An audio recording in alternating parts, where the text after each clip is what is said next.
お疲れ様です。お疲れ様です。今回は、満州事変を主導した石原幹事が、参謀本部に栄転するも、盧溝橋事件に端を発する陸軍内の方針対立の渦中において、不拡大派の石原幹事は関東軍参謀副長に左遷され、そこで生涯の天敵とも言える存在となる東条英機と出会い、確執と闘争を繰り広げる話を解説する。東条英機と石原幹事の対立はその筋には有名な話だな。どの筋だ？久方ぶりに満州に戻ってきた石原少将は、満州国共和会関係者などから熱烈な歓迎を受け、石原少将との面会を求める人がひっきりなしに関東軍を訪れたそうだ。満州国共和会って何？満州国共和会は、もともとは満州国の一党独裁体制を担う党として構想されていた組織だった。しかし、関東軍の内面指導の強化により、国家総動員体制の一翼の役割を担わされ、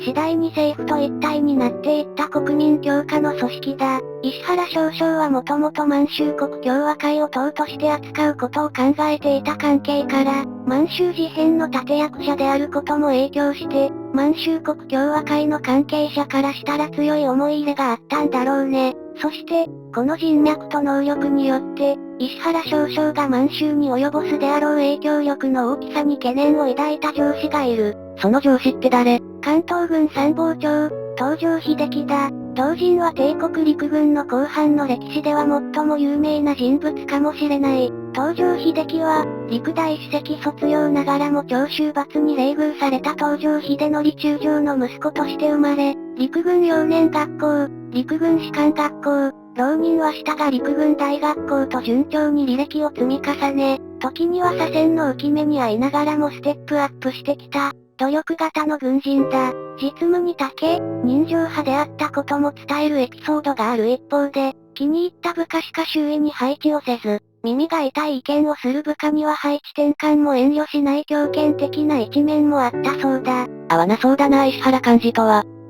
関東軍参謀副長に就任してすぐに衝突が。実際、次第に衝突を繰り返す容赦だったが、当初はそうでもなかった。石原少将の参謀副長着任により、参謀長たる東条中将は早々と石原少将対策とも言うべき手を打った。対策って何をしたの？参謀長と副参謀長の職務権限と範囲を明確にしたんだ。具体的には、参謀副長は純粋な軍事事項である関東軍の作戦等に関し参謀長や司令官をサポートする職務に徹し、それ以外の事項には口出しをしない。対して、参謀長は、軍事事項だけでなく、満州国の政治や警察行政にも口を出す、という整理だった。東条中将の狙いは、満州国で軍事以外にも広範な影響力を及ぼしかねない石原少将にタガをはめておき、満州国における内面指導は一貫して参謀長たる自らの手によって掌握しておきたいという思惑があったと思われる。石原少将は、意外にもこの職務権限の整理に同意し、表向きは穏やかな第二の関東軍時代のスタートを切った。しかしながら、次第に両者の亀裂が表面化していく。なんでいち早く職務範囲を整理したのに衝突するの？満州国の内政事情が大きく関わっている。石原少将は、もともと満州を日本が直接統治する構想を抱いていたが、国際関係や陸軍中央の意向など諸々の事情で、満州国を設立する形となり、石原少将としても、日本による強権的な直接統治よりも、五族共和による理想国家の建設という理念に基づき、満州国を育成しようという方針に、考え方を変えていた。五族共和って何？五族っていうのは、日、満、漢、鮮、蒙の5民族であり、この5族が協調をして暮らせる王道楽土の建設を目指すのが満州国の初期のスローガンだった。石原少将としては五族共和の精神を持って満州国を育成したい考えを持っていたが、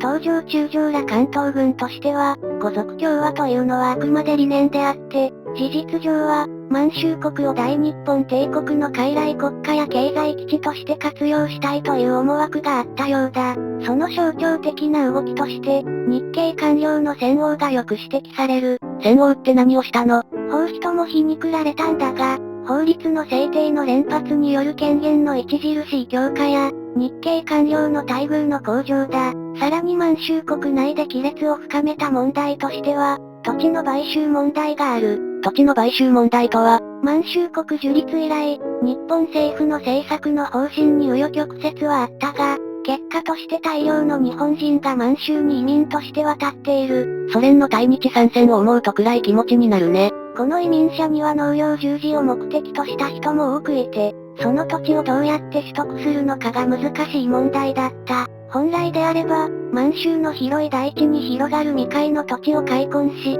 元々農地を開拓していた満州人の土地には手をつけないのが、五族協和の理念から言ったら理想的だったが、関東軍と日系官僚としてはそうもいかず、安い値段で開墾済みの土地を買い上げ、それを移民者に分け与えるという方式をとった。植民地式だね。第二次世界大戦でもナチスドイツの将官が、占領したポーランドの風光明媚な土地と建物を無償同然で別荘地として買い上げ、元の所有者は強制的に退去させられるという光景もあったらしい。石原少将としては、移民者の受け入れはやむを得ないとしても、それは未開の地を対象とすべきであり、反発を買う方式である開墾済みの土地の買収方式には反対をしていたそうだが、これも関東軍首脳部との対立を深める要因となってしまう。もともと東条英機と石原幹事は仲良かったの。いや、そうでもない。というのは、両者とも陸軍大学校という、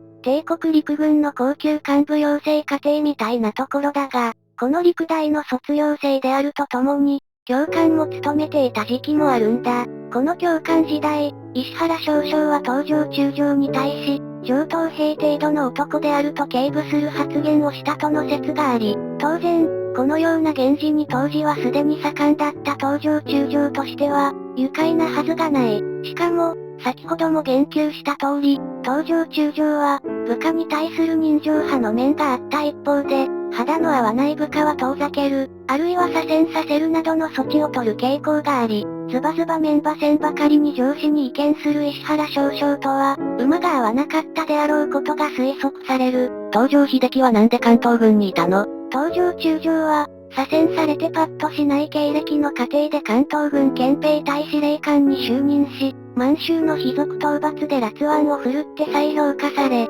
関東軍参謀長に栄進した人物だったから、憲兵隊を権力闘争に使う傾向があった。満州の経営方針をめぐって対立を深める石原少将に対しても、東条中将は憲兵隊を使用して、監視の目を光らせていたらしい。警戒の度合いがすごいな。仲が悪いとは言っても冷静に議論はできる間柄だったの。諸説あるが、印象的なエピソードを挙げておこう。ある起案をした将校が、石原少将の決裁をもらうために参謀副長室に行ったところ、石原少将は明敏な頭脳を持って何箇所か文章を修正した。修正された起案を、今度は東条中将の決裁をもらうために参謀長室に持っていくと、東条中将は石原少将が鉛筆で修正した箇所を全てきれいに消した上で、決裁印を押したそうだ。両者の確執には部下も相当困ったと思われるな。やがて東条中将は陸軍次官の要職に栄転し、関東軍内での対立構想は終結するかに見えたが、新しく着任した参謀長とも石原少将は揉めることになる。新しい参謀長って誰？東条中将ほど有名な人物ではないが、新しい参謀長には磯貝蓮介中将が就任した。同人は後年、関東軍参謀長としてのモンハン事件に遭遇し、暴走する若手の参謀をうまく投与できず、結果として関東軍が大損害を被ったことの責任を問われ、予備役に編入されることになる。なんで新しい参謀長とも揉めたの？きっかけは、満州共和会の人事についてだった。